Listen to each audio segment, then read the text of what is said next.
So,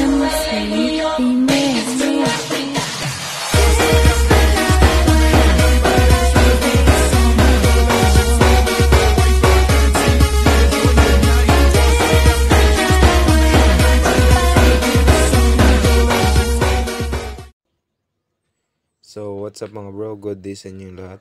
Ito yung tutorial kung paano mag-add ng sound. First is pumunta ka sa Android, tapos data. Tapos, hanapin mo yung com.rockstar games. Tapos, files. Ilong press mo tong audio. Tapos, cut. Punta ka dito sa taas. Tapos, device storage.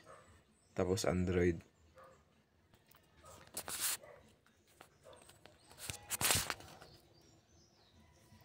Tapos punta ka sa audio, SFX, GNRL, tapos view. Hanapin mo yung 118. Tapos pindutin mo. Pindutin mo tong dalawang sound. Tapos ilong press mo, tapos delete. At punta ka sa bank 119. Tapos itong tatlo, delete mo to. Tapos punta ka dito sa taas, device storage.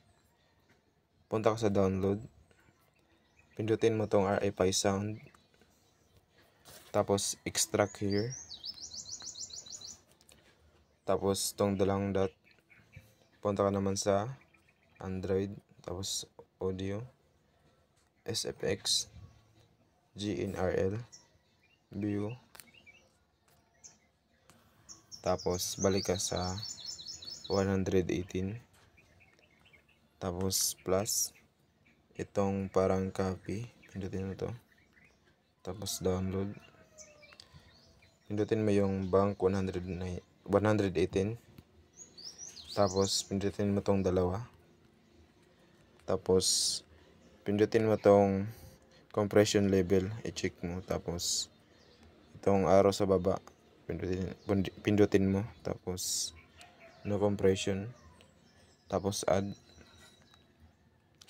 Tapos punta ka naman sa bank 119. Tapos plus. Tapos itong copy. Tapos download. Punta ka sa bank 119. Pindutin mo naman tong tatlo. Tapos same process lang din. No compression dapat yung ilagay nyo. Tapos add. Tapos pumunta ka sa GTE IMG tool. Tapos pindutin mo tong tatlong dot. Tapos SE audio picture. Tapos Android. Tapos audio, SFX, GNRL. Tapos select. Tapos okay. So paalala lang, yung napalitan lang pala ng sound is apat lang na motor. Yung BF 400 at NRG 500 at PCG 600, tapos FCR 900. Yung iba hindi napalitan kasi iba yung bank number nila. So pagkatapos nyan, balik muna kayo sa Jaikyber. Tapos ilong press mo tong audio. Tapos cut. Tapos data. Balik mo to sa com.rockstar. Tapos files. Tapos face. So dapat dito mo nalagay yung audio para gumana, kasi pag sa iba mo nalagay, hindi yun gagana, or hindi mo nabalik dito, hindi gagana yung sound, nagbaback siya. So yun lang, thank you for watching.